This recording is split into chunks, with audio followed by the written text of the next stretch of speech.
All right, hey guys, here we are, hole number 7. Let's take another look here at this one. Now, keep in mind, I am going to have a Pock 4, so it is going to kind of change the way that I need to play here. You can see opponent here has a Pock 6. You may even go with a 12.2. I would say you probably can even go with a Kingmaker. This is kind of an isolated case. You wouldn't probably want to try this with a 10. But with a 12, I would say that this could happen. I'm trying to think of what the spin should look like. Maybe 1 on the backspin. It's very tough, though. Tough. You got to keep this second ball off this river. And it's a really tough thing to do, especially when you try to push the bounds a little bit here, like with what my opponent's doing here. Oh, he's just laying up? That's, interesting.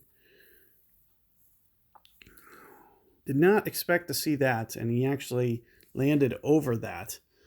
If he would have went full power, he would have still been able to execute the shot that I'm going to do. You can see the wind's up here, and we're just going to have to kind of eyeball this a little bit. I typically try to land close to that bunker.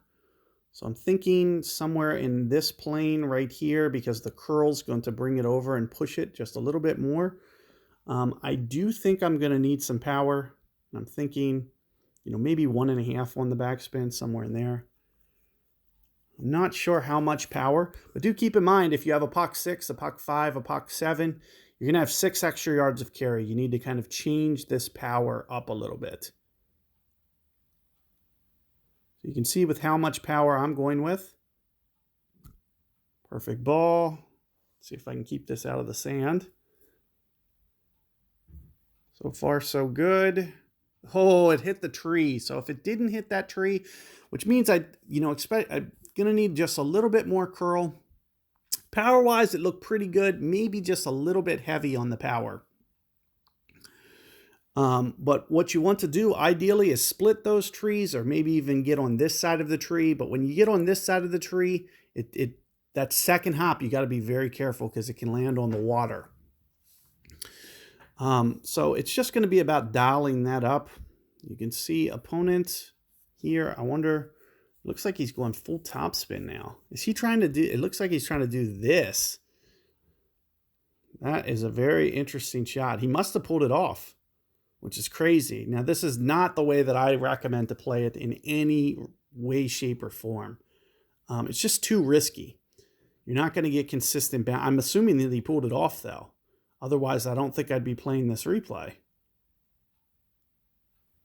So you can see he does pull it off, puts it right by the hole. Chance at the hole in one, but it's also a very large chance for the water. And that's why I want to try to keep you guys away from that shot, because it's just so risky. You see that second bounce landed perfect. And then that third bounce also landed perfect. So dissecting that shot, it's very, very dangerous to do.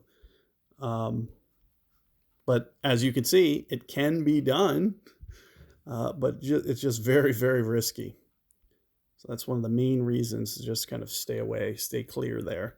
So you can see here, just putting this just off the edge, perfect ball is essentially what it comes down to.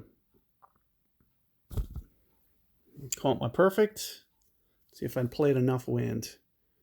Looks like I did. So sure enough, there it is. Able to get it. Maybe just a hint too little on the wind effect, though. So just a little bit more of a play there.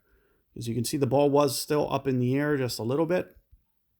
And it was just a hair of an under adjustment, but it's still enough to go in. So good luck with that hole, guys, and I'll see you guys on the next one.